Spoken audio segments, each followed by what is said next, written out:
so let's move on. Let's talk about Cenat, who was being dragged for his participation in, you know, making a deal with Tarjay for a personal care brand. Now, for the good news, shout out to Kai because he made Time Magazine's, I think People 100, or was it the 100 Most Influential, whatever the hell they call it.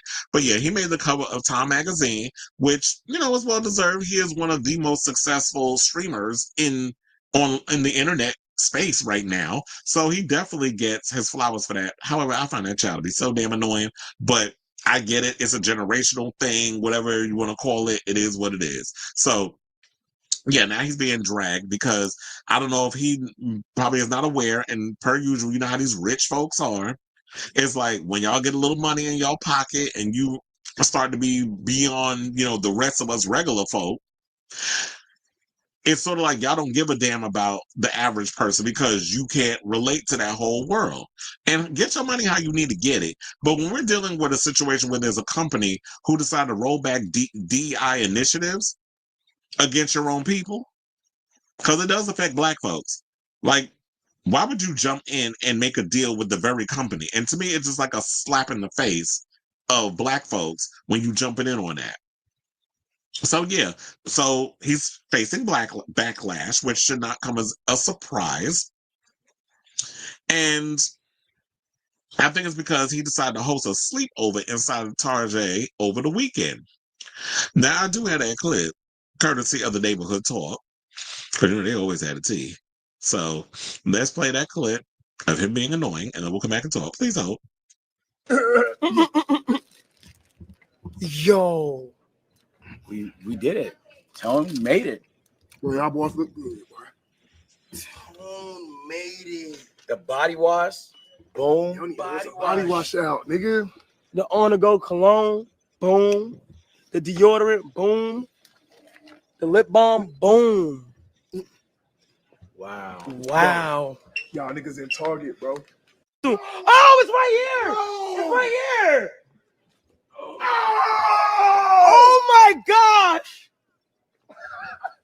Yo! Oh my god! Oh my god! We got hella real estate! Oh my gosh! We got hella real estate! Nah!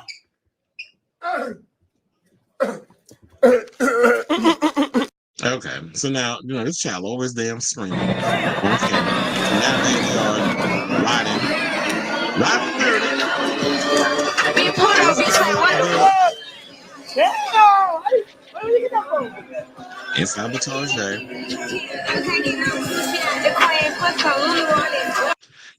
When it boils down to it, you want to know something. I always said if there was ever a zombie apocalypse, I would definitely love to live. I ain't saying no Tarjay. I said I would like to live in a Costco because Costco got everything. They got clothes. They got a Starbucks in there. They got everything in Costco. So that'll be the place. I mean, quiet as it's kept. They got a Tarjay. I mean, they got a Costco and a Tarjay. I mean, not a Costco. They have a Starbucks in Tarjay as well. But yeah, so now he's facing backlash and all the other stuff. And that people have been boycotting in response to the company's decision to cut back on the programs, the DEI programs. And they said, and you already saw the clips and stuff where I just showed y'all the group facing, racing around the store. Fans complained about the stream, saying Tarjay trying so hard to get Black people back in stores without hardcore apologizing. They let Kai and Amp have a sleepover in the store. IDC, how many influencers they pay, still not shopping there. This is what one person wrote on the Twitter. Another hopped in the comments section of a post from the neighborhood talk to add, the moment y'all realize these rich celebrities don't care about poor and working class folks, the less triggered you'll be. As long as they stay at the top, what happens to the bottom doesn't concern them. And, it's sad to even think in that sense, but that person is absolutely right. It's sort of like they don't care about y'all. All they care about is, as long as they're, having whatever kind of deal, brand deal, whatever the case is. And don't get me wrong, good for him, because remember, there was word on the curb that kind of don't smell so pleasant. So remember that story that came out a couple months back? Was it a couple? I think it was like a couple months back. So with him coming out with a line deodorants, body wash, all the other stuff. That's a great thing. Like if I was in his position, I'd definitely be putting out a line of body washes, and I've got other and brand ideas and stuff that will happen down the road once I get enough people to subscribe to the damn channel. I'm almost at 3K, which is a big deal. So hit that like button and subscribe on the YouTube channel if you can, and all the other platforms. TikTok, Instagram, Facebook, where this clip will be posted. Now that we're done with the shameless self promotion, let's get back to this. So I'm all for the promotion. I'm all for him wanting to broaden out his brand and want to create some stuff for his constituents to want to, purchase whatever it is, however the hell it smells. But you could have done other endorsements with other people outside of Tarjay. I don't know specifically who. Maybe somebody who isn't all for what Trump is, who are very pro-Trump in a lot of their ideals or whatever, or trying to roll back DEI initiatives and all this other stuff. If you could find whatever company, do your research. I mean, I'm sure you have people on your team that could do that research, and you can release it in other places that are pro people of color, particularly pro Black people. And so, yeah, now you're in a situation where Black people are going to boycott your stuff, and you probably not even going to make. I mean, of course, I know Black folks are going to go to the Tarjay and buy your stuff. There's some that still shop there. And even recently, Cardi B got dragged for, earlier this year for posting a picture of herself and her family at Tarjay. So they dragged her.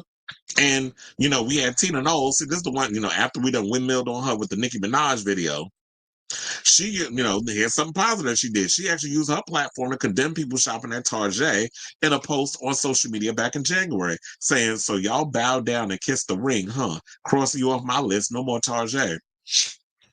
So if Black people who are big contributors, excuse me, to Target are being denied initiatives, why would you continue to give them your money? Like, you always know, like, the way you protest is with your wallet. And I know some people be like, let's get rid of Walmart and let's do the same. It's hard because, Walmart is in a lot of small towns and a lot of people are dependent on Walmart. So a lot of people who, where there's a Walmart around their neighborhoods, they don't have those same choices that they could make where they could just thumb their nose at a Tarjay versus a Walmart. So that's all I got on that topic. So I definitely want to hear from y'all. What do you guys think of this story? Do you feel like what that person said before, which is like, at the end of the day, what you need to realize is that these rich people don't care about poor working class folks. And as soon as y'all learn about that stop putting a lot of y'all energy and everything behind these rich people, because when they get to a certain status financially, they show their true colors. They show what they really care about and who they really are. And as Maya Angelou once said, many a times over, or many moons over, when people show you who they are, believe them the first time. So let me know what you guys think of this story in the comments down below.